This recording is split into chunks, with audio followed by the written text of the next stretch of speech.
All right, welcome to Evergreen Conversations, audio medium where we talk about news, entertainment, sports, and culture.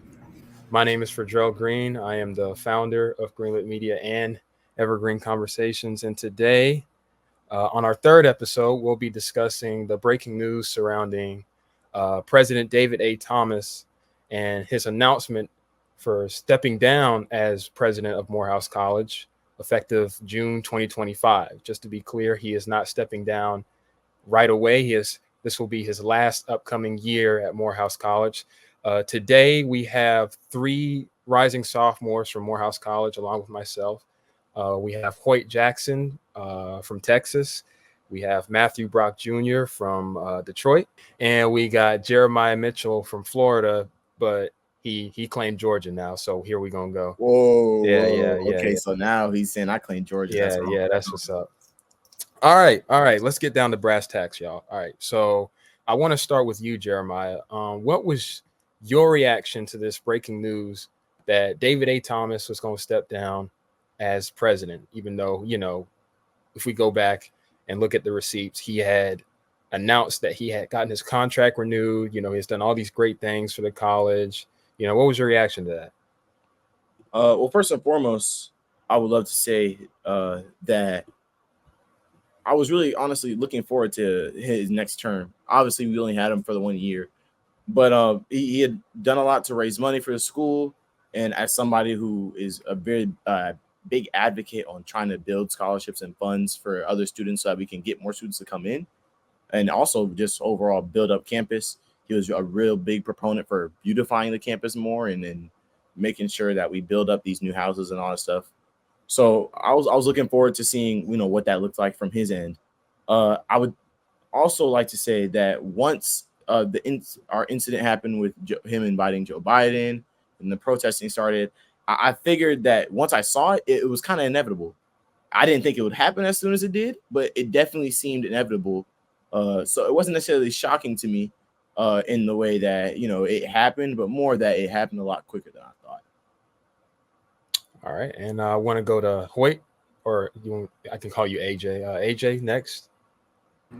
I was very at the time I was in an interview for another opportunity I had with things that was going on. But answer your question, I would say shocked, but I was thrown off. I was like, okay, this is out of the blue. Especially with everything he had going on. And again, Jeremiah said it himself, with him recently renewing his contract, I mean, we would have all thought that, he was going to stick around for another 2-3 years before, he departs. Because, 7 years is a good tenure. I will say that. But people, there was a lot of backlash on his part due to the fact that he brought Joe Biden in as a speaker for the graduation. So inevitably, I personally was not very proud of such. This was done, but at the same time, it's something I couldn't personally control. This was going to happen regardless whether we liked it or not. Okay, Matthew. Echoing what everybody else said, it did catch me off post.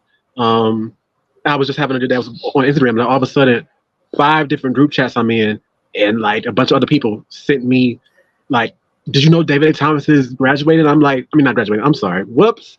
He's stepping down, and I was a bit confused because earlier that same day, FAMU's president also announced he's stepping down. So I'm like, this is 2 in 1 day. What the heck? Now I didn't get a true chance to process everything until like a few hours later, but I was talking to a bunch of people. I did share my own thoughts. I wasn't the biggest fan of David A. Thomas. And what everybody else said, though, he did do a lot of good for the school. He did raise a lot of money for the school. I just wasn't the biggest fan of him personally. So regardless of whether or not he stayed or he stepped down, I was just like, it's whatever. He's gonna be my president. But when I found out he stepped down, I'm like, oh shoot, it was very sudden. It was very out of nowhere. But I can't say it wasn't expected. because he had backlash on Top City. He had backlash on Israel and Joe Biden, and then he didn't do himself any favors with that whole town hall, which gave him even more backlash. And on top of that, I've heard he's having health issues, which means it's like this is all building up. So it wasn't unexpected, but it was out of the blue. Right. And I'll interject a little bit of my thought into it. When I hear all of your different points, I can't help but think about this is like a microcosm of the political landscape of what we're dealing with right now. You talk about the presidential election. I hear all these criticisms. It's somewhat similar to what we're hearing about with Joe Biden, right? The physical disparities, the backlash about separate, certain things. But then also, in addition to that, with President Thomas, we can't help but deny that record shows that he was one of the most efficient presidents at Morehouse College. Even though we only had him for a year or two. Our class coming in, we didn't really, get to know him that well. He started the $500 million campaign, brought a bunch of scholarship money, developed all these different programs. I mean, you, Jeremiah, from your perspective, I would imagine you've gotten a closer eye into a lot of the things he had done since you worked for the marketing team at Morehouse. So can you give me a perspective on, what it was like being in the room with people like him, administrators like him, especially him, and, sort of quell some of the misconceptions on what he had actually been doing? So I'll start off by saying, while I did work in the Office of Communications, also worked with the Office of Institutional Advancement. That was really the main points where I got to interact with him. And most of the time when I interact with them is usually when a check was being presented, they need a picture for a check. They called me, had me take a picture, all that stuff. But even in those small interactions, he did remember me. We always talked to each other. Asked him, he always checked in how I was doing, how he was doing, things like that. He was very personable, I'd say, to an extent, obviously. Now I will say I did notice towards more spring semester, and as it got later and later, we saw him less. But definitely when it came to the fall, when it came to leading into our thing, he was very present and personable as a president. But he kind of lost that touch towards the end. Now, on the scholarship building end, I mean, if you ever sat in a room with him, talked to him, he was always looking for a way to try to get more money to the school. He was always trying to reach out and get a deal. He was making sure that at the end of the day, Morehouse gets the financial resources that it needs, not just for the institution, but for the students as well. So it, like I said earlier, it definitely exuded what he wanted to do. Now, another thing I can note is that being around is that he was definitely up there in age, and hearing that he was going for another tenure, it was a bit surprising. I mean, I think all of us as classmates can share about some of these times where we've seen him on stage and we're a little worried about him. But it is not to say that he wasn't in a good enough shape to lead, but he definitely raised some questions. So I'm glad that he's stepping down to take care of his own piece and take care of himself. But I'm also really open to the new opportunity of possibilities. I've heard some people talk about maybe we can get our first female president of Morehouse College. I've heard people opening the door to saying we should open the door to another alum. Since he was the first one since I believe Mays, who was also not an alum. So it's definitely a lot of different doors that have opened with it. But in my experience working with him, he was really honestly a great guy. AJ, what would your thoughts and reaction be to potentially an alumnus of the college stepping back in to lead the college? I hear from a lot of different students, from a lot of different alums, that that's how things should be at Morehouse. But we can't deny that regardless of whether or not the man went to the school, whether he did or didn't, he was effective. So what would your thoughts be to an alumnus coming back in to, shake things up and continue the mission that David Thomas has left? Because that's one of the things that he left in the message, that he wants to continue that mission that he started. Yeah. To be real transparent, I think it'll be a good idea to really have a alum as a president for Morehouse. Better connectivity, and also the president, hypothetically whoever it may be, is able to connect and be able to understand what our generation is going through, or what is it like to transition throughout Morehouse. Um, and we all can agree, hopefully, that you know, Thomas did do a lot of effective things in his tenure. What went from him doubling the endowment of our facilities to $280 million, and then on top of that, embarking on $170 million projects. I mean, those are the constant things he done. We seen applications skyrocket from what was at first 1,000 to around 1,600 to now about 2,500. I mean, those are things that he's doing.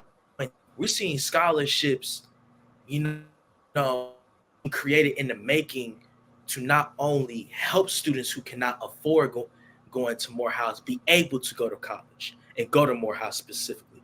And while, I don't agree with the backgrounds of the Cop City and everything like that, we also have to remember that at some point, he was effective in his tenured. Matthew, I want to ask you. So, and this is a question y'all can answer as well. I'll get to y'all, but it's some people say that is it really a coincidence that not only that President Thomas announced that he was stepping down, but the president of FAMU stepped down. And I looked into, and I would hope that y'all also looked into the details of the college over there. I mean, we can be frank and add that, there was what President Thomas's track record was, and then there's what the other guy's track record was, with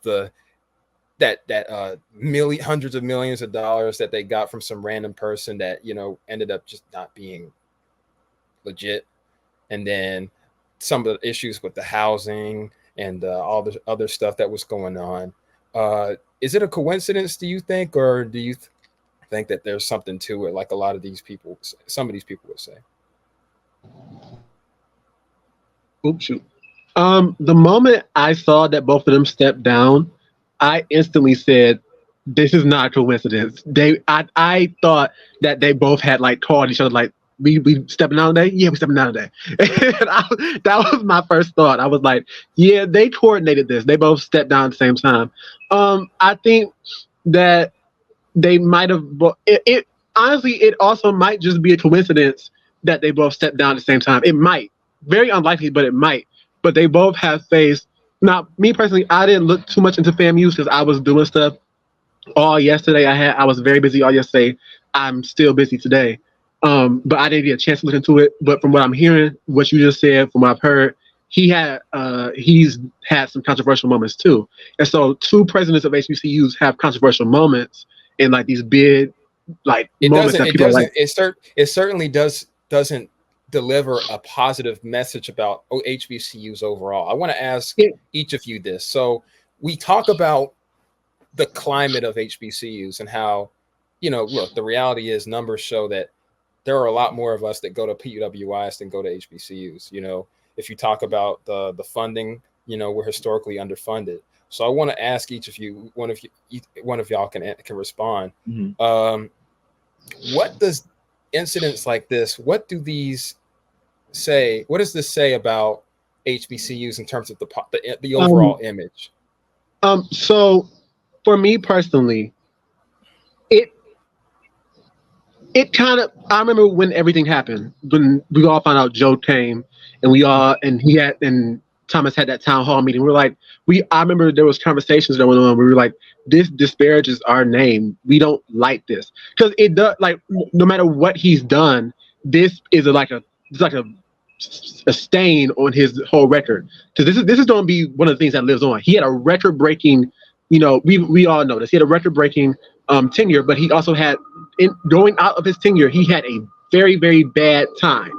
And that's a stain on his tenure.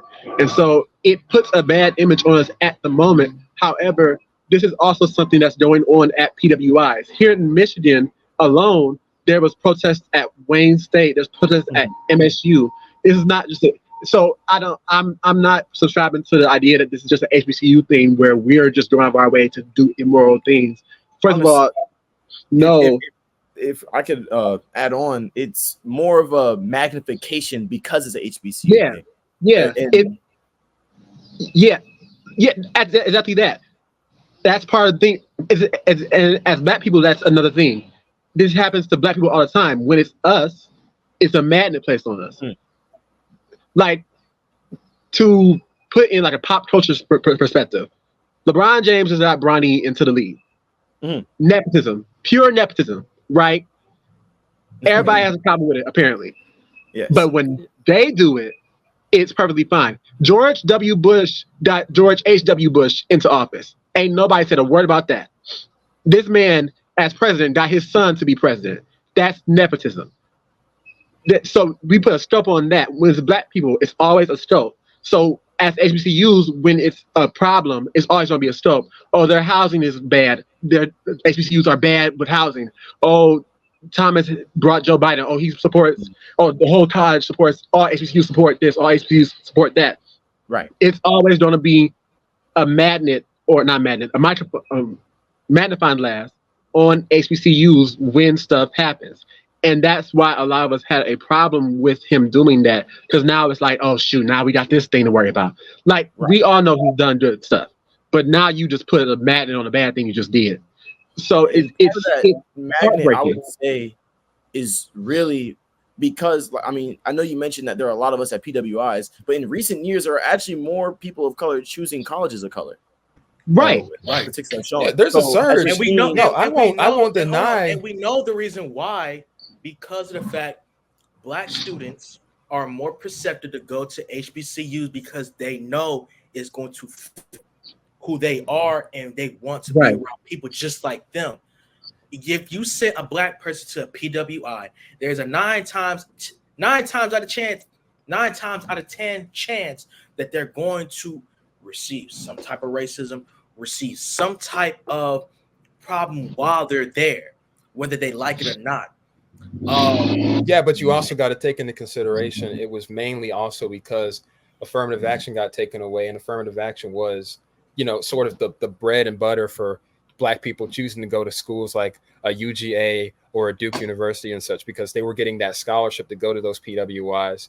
Now that money is gone, they have to go to an HBCU because some of them public, cheaper, you know, and also they're conducive to your education and all that. That's an added bonus. So for me, I mean, as a Floridian, I'll say myself, and even seeing affirmative action, while yes, it's heartbreaking to see, my reason for going to HBCU, just to not, you know, to add to lessen the generalization, my reason for going to HBCU because I wanted to go somewhere I was accepted. I've spent if you ask a lot of HBCU students that I've talked to so far, a lot of them were raised in environments where they're already around predominantly white people. There you go. If affirmative action didn't come in play, I would still say that our rates for going to HBCUs are going up because a lot, regardless whether we like it or not. Me personally, I can agree with Jeremiah. I did not go to HBCU because I was raised, and I still am in a predominantly Black neighborhood. I went to predominantly Black schools. I only saw 1 or 2 white students every now and then.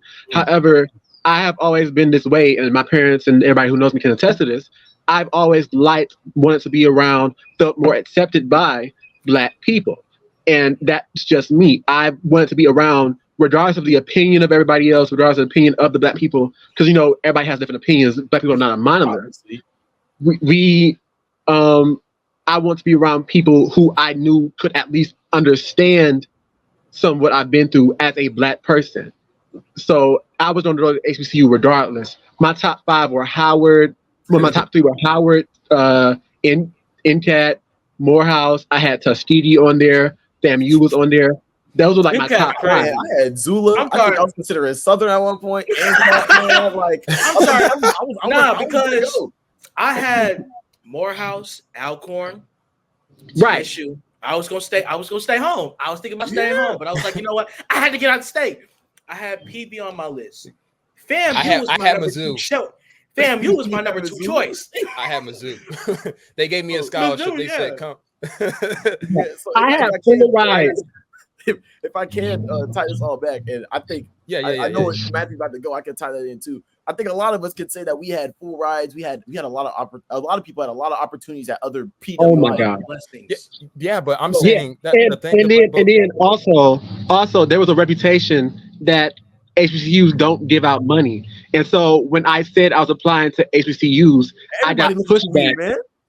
I got pushback from college counselors. They was like, "You're not going to get any money going there." When I had full rides to MSU, full rides to U of M, full rides to like a bunch of different PWIs, I said, "No, I'm going to a HBCU." Which makes this news not just about our president, but about FAMU like even more disheartening. Yeah, because we got both these people have these people who our sole mission is we want to really grow this black space that we already have and put it on the scale of PWIs and stuff. But because of the controversy and because of the other stuff that happens, and that we still have to see stuff as a holistic view and not just view it as the job is done, the position gets a little more skewed, because we know also as black people that we have to be dang near perfect in any position that we have. Yeah, we could look at some Mike other is good, did half as much. We can even look at the Harvard president, for example. Harvard, she had to step down. Black lady. I'm telling you, she can't be the first person to go through what she had to go through. Oh no, as a president. Oh no, but because she's a black lady, nonetheless, it gets put on a global stage. And so, can I talk about that real quick? Yeah. Go ahead, AJ. And so, in a lot of these news articles that you guys look at, there's the word resign, but in all actuality, he retired. So I had that conversation with my mother, and my mom had to correct me because like, Hoyt, he did not resign, he retired. Exactly. There's a reason why he retired.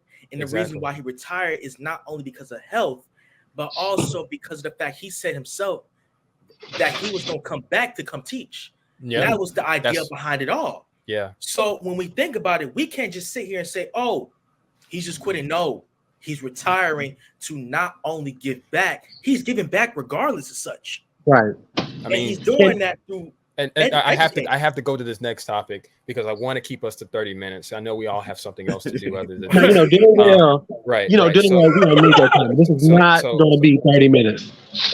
Trust me, I will make it. So now listen. Thank you again, Asia. You brought that up. It brings me into my next question of the whole topic of this. But the topic that I wanted to get into with this is we can talk about this all day of what he's done, what people thought of him. But the real question is, where do we go from here? So I want to ask all three of you that. Where do we go from here? I'll start with you, Jeremiah. I'm going to say, me personally, I heard an idea about having our first female president. I'd be absolutely for it, especially if it's a Spelman, if it's a Clark. I want this. I'd be absolutely for it. I would be for it. Because the way I broke it down in my head is this: as students at Morehouse, when I look at a lot of the positions of influence that I've seen, and a lot of people that are making waves, a lot of them are female. We look at Dr. Welcher, we look at Miss Red, Miss Lane. I mean, we as black people stand on the shoulders of black women. Dr. Adriana Jones, all these individuals, people that are heads of the departments I work in, they're all female. So I wouldn't be surprised if we go in that direction. So you all would like to see a female take the position. I won't say I would like to. I'm not gonna say I wouldn't like to. What I say is I'm not against it. If it happens, we're open to it. I'm open to it. Interesting. If it's an alumnus, that's cool too. Like AJ was saying, man, it would be nice to have somebody that can also relate to our experience and that we can go up to as a brother, not just as a president, and say, hey, we're facing this problem. Can you help us with this in whatever way that you can? My thing is this right here. I want to, and it could be also for the other brothers too. I want to be able to walk up to this who I call president and be able to have a personalized conversation and be like, hey, I need your assistance with this. Where do I go with this right here? Or how have you been? What you've been up to? Things like that. I never thought of being able to sit there and not be able to have like an actual conversation with a president of a university, or a college. Because if you look at PWIs, you'll barely be able to see the president. The only time the president will pop out is if there's a major event, a banquet, or anything of that nature. At HBCUs, what makes Morehouse is some of these colleges so special, HBCU wise, is the fact that the president is able to familiarize himself with the students that go to this institution. He literally walks up and down the street just like Ilya Davis does. Down the street, let me rephrase that. Not like Ilya Davis, thank you, but a little bit less, less than Ilya Davis. Now, my thing is that much more, because Ilya Davis does take the thing of going up and down the street. He teaches class. But I hope the next president we have is able to walk up and down the street, talk to students, be able to converse with students. Not only on a professional level, but also at a level of just being able to hit straight home the heart. And in doing so, I mean, that's better for me personally. I can care less about when I mean I can care less. I can care less about all these little I'm gonna do this, that, and all. Cool. Bringing money to the college.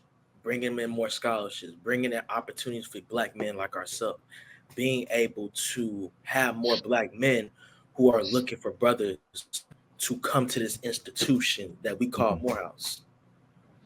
Amen. So me personally, I agree with AJ. I agree with Jeremiah. I'm not against a female president. I wouldn't mind it. I would prefer an alumni. I've said this time and time again. I prefer alumni. One of my biggest criticisms of President Thomas was that even though there was a lot of reasons for us to like him, the bringing the money stuff, it was a lot of stuff that happened during our school year that gave us reasons not to like him. And one of my biggest criticisms was that he wasn't on campus enough for him to give us a reason to like him. Me personally, I walked up and down Brown Street almost every day. I personally saw him once every blue moon. And when I did see him, he would pop up one day, he would pop up 1 second, be gone, dang on the next second. So y'all saw him because y'all worked with him and y'all did that. Y'all had chances to have personal conversations with him. A majority of the students just saw him they saw him, the impression they got of him was an old man who was our president, who was on stage falling asleep and giving slow, long speeches. That was what they got of him. And are you sure not talking about Dean Carter?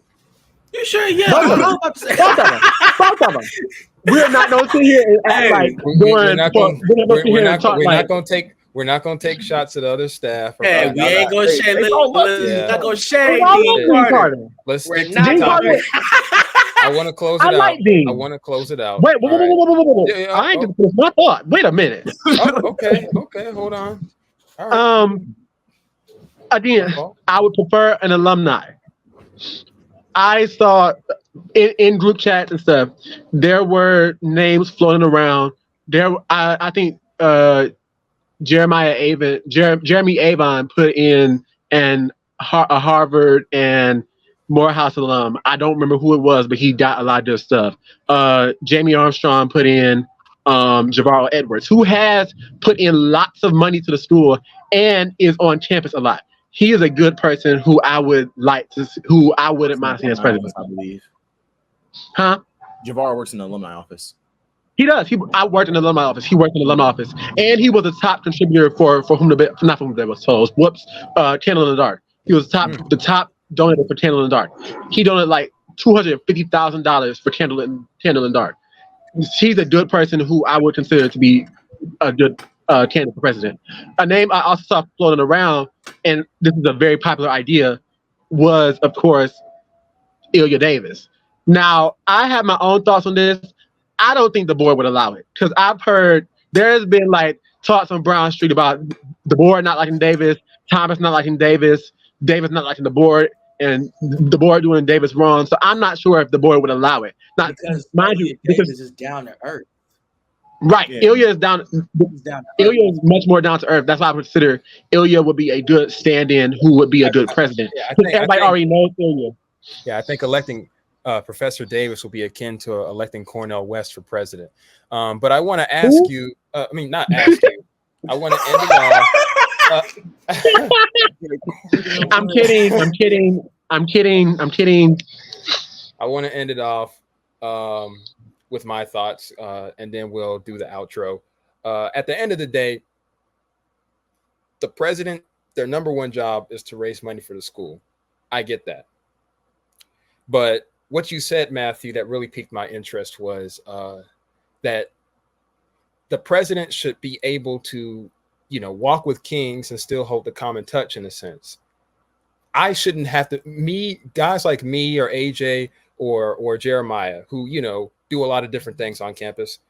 We shouldn't be the only ones that he's able to reach with ease.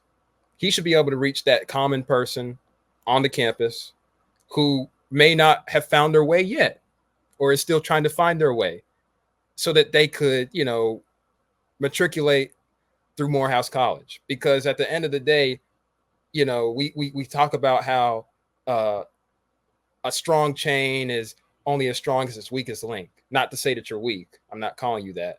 But when you're the president of Morehouse College, you represent everybody. You don't just represent the select few. You don't just represent the select few. So that's my thoughts on it. Once again, y'all, I didn't say this before, but thank you all for coming onto the show. Thank you, man. Of course, rock with you. We love to the viewers and listeners, I know this is something new. This is the first video. Oh my gosh, let me tell you something. When you posted that you was doing this, people was like, dang, y'all twin, what the heck? This just happened. We all gonna be listening in. And that's something I can say about Duke, man. He gonna be on it every single time. Oh my goodness. The instant when we had the conversation in that big old Morehouse group chat, Duke said, I need 2 people on my podcast immediately. And there was a few people like, I want to be on it. And I was like, shoot, I'm just gonna sit here and watch. Then I got the text. I'm like, oh shoot, I'm here to sit here. Okay. Hey, well, listen, man, y'all 3 are bright. Y'all gonna do some great things on this campus in the next 3 years, man. And I look forward to whoever's gonna be our next president. Thank you all for listening and watching Evergreen Conversations, a breakthrough audio storytelling medium that serves as a platform for news, entertainment, sports, and culture. We will see you next time.